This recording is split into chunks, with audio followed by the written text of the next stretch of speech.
noche de jueves está Juan Carlos Martínez, como todos los jueves. ¿Cómo te va, Juan Carlos? Buenas noches. ¿Cómo te va? Un gusto, Marcelo. Igualmente. Bueno, hoy vamos a hablar de los mecanismos de defensa. Así es. ¿Qué serían los mecanismos de defensa? Bueno, los mecanismos de defensa son procesos psicológicos, son inconscientes, es decir, son no conscientes y automáticos, y que en general se presentan para mantener cierto equilibrio del psiquismo nuestro. El psiquismo, acordate que está constituido por el inconsciente, la genética, lo aprendido, y cuando se produce un desbalance entre esas estructuras cerebrales puede aparecer angustia, y ante esa aparición de angustia trata de frenarlo el mecanismo de defensa. O sea que en un punto el mecanismo de defensa actúa como un protector. Claro, digamos, es como si en química fuera algo que nos protege de un sistema inmunológico, Así digamos. Es, una especie de escudo, digamos. Claro. Tenemos algunas placas preparadas. Así es, la primera placa, en realidad son muchos los mecanismos de defensa. Yo traté de sacar los más trascendentes, ¿no? Y obviamente vamos a dar un ejemplo de cada uno porque normalmente se entienden mejor así. La proyección. ¿Qué es lo que es la proyección? Es cuando una persona proyecta sobre otra una situación negativa de sí mismo. El ladrón, por ejemplo.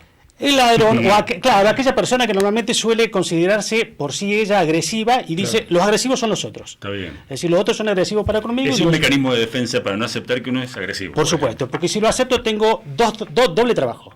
Aceptarlo y cambiarlo. Y cambiarlo, claro. El cambio es mejor que lo cambien los otros que trabajen. Está bueno. La introyección es exactamente lo contrario. O sea, introyecto una cualidad positiva de una persona determinada y me la hago como propia. Vamos a poner un ejemplo. Si de repente un ídolo es un jugador de fútbol y ese jugador de fútbol habla muy bien de un técnico, automáticamente empezamos a hablar bien del técnico nosotros. Nos identificamos, claro, con lo que ha dicho el jugador. Lo opina otro. Exactamente. La regresión significa que cuando una persona, por ejemplo, tiene una angustia determinada por algo y no tiene una forma de solucionarlo en la actualidad, lo soluciona con técnicas generadas en la antigüedad o años anteriores. El ejemplo que podemos poner es cuando un nene de 4 años o de 3 años es único hijo, es el centro de atención de la familia, la mamá queda embarazada, tiene otro bebé, y cuando tiene su hermanito menor se empieza a chupar los dedos o a hacerse pis en la cama. Sí, ese es un mecanismo, o a robarse el chupete. Exactamente, es un mecanismo regresivo por parte del nene de 3 o 4 años ante la angustia que le genera la llegada del, ¿Se da en personas mayores eso? Sí, por supuesto. Una persona mayor puede a la edad de 40, 50 años tratar de resolver algo como lo hacía a los 20. Por ejemplo, vamos al campito y lo arreglamos. Exactamente. Claro. Esa es una conducta totalmente infantil de arreglar una situación, se supone civilizada, que se puede arreglar de otra forma. Esa es una regresión. Tenemos otra placa. Tenemos otra placa. La segunda placa también tiene otros mecanismos, por ejemplo, la formación reactiva.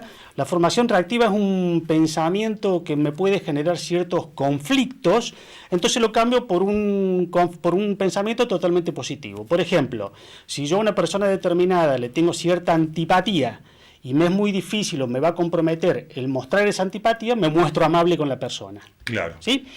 El aislamiento es cuando una persona, esto lo pueden ver mucho a lo mejor en los medios de prensa, el aislamiento es cuando aíslo, o sea, separo una situación afectiva y emocional de una razonable, de la parte razonable. Por ejemplo, por esto viene lo del periodismo.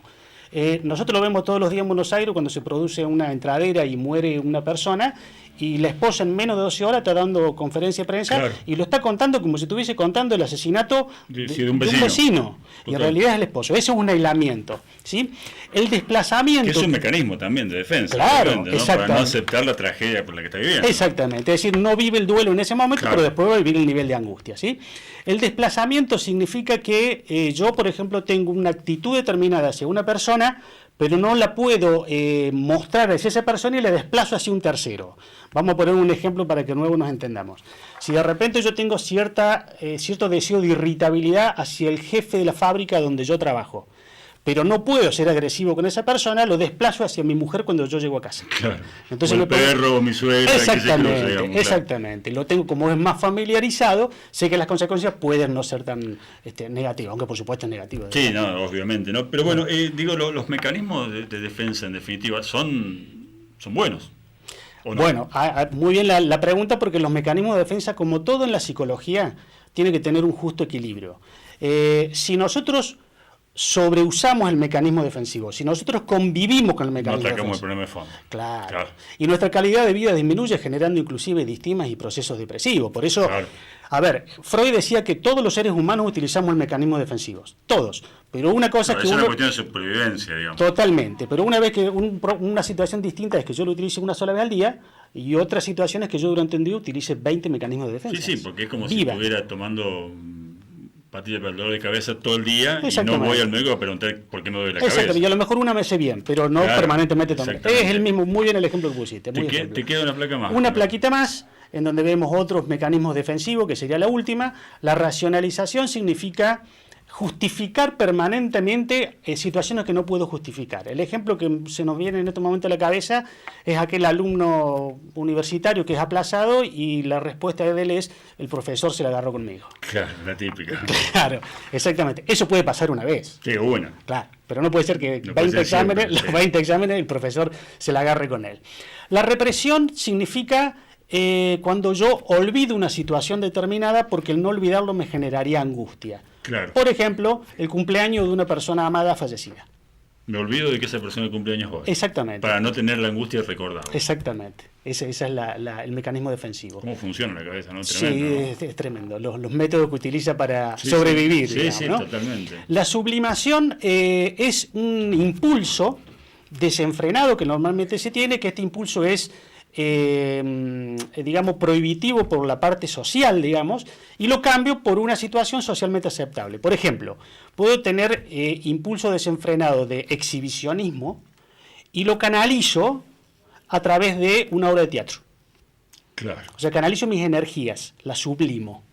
Sí, ¿no? sí, para que todo el mundo me vea. Exactamente, tengo impulsos de prender fuego y termino siendo ayudante de los bomberos. Claro. Eso es una forma de sublimar un impulso, socialmente Bueno, no todo es aceptable. mejor, ¿no? Sí, por supuesto. Desde ya. Esto no quiere decir que todos los bomberos estén sublimados. No, Está claro. está bien, no, claro. Y la última, que es la intelectualización, significa intelectualizar todo tipo de situación. Por ejemplo, un distanciamiento con toda la familia. Y como esa situación me genera angustia, termino a lo mejor planteando, bueno, esto me permite superarme, me permite ser mejor. Sí, o ayudarme ellos en la vida. cambiaron. Yo Sí. pertenezco a otra clase social, ahora Exacto. ya no, mi familia no son los mismos. Exactamente. Claro. Es una cuestión intelectual, digamos, para sacar la cuestión afectiva del medio y que no me genere angustia. Una pregunta que siempre te hago por una cuestión de anclaje en la realidad interna. En el consultorio se ven muchos casos esto de gente que utiliza demasiado los mecanismos de defensa para no atacar la raíz del problema. Todos los días. Claro. Todos los días. En un consultorio psiquiátrico y seguramente más en un consultorio psicológico. Ujú. Todos los días. En los mecanismos de defensa, que fue un proceso descubierto por Freud, en mi opinión, fue uno de los grandes aportes que tuvo la psicología Sigmund Freud. Para cerrar, los mecanismos de defensa son buenos, pero utilizados en su justa medida. Así Hay que es. atacar el problema que nos genera la aparición del mecanismo. Así es, muy bien. ¿Aprendí? Muy bien. Gracias, Juan Carlos, por venir, Vamos, muy vamos. amable. Vamos a hacer la pausa, ya venimos.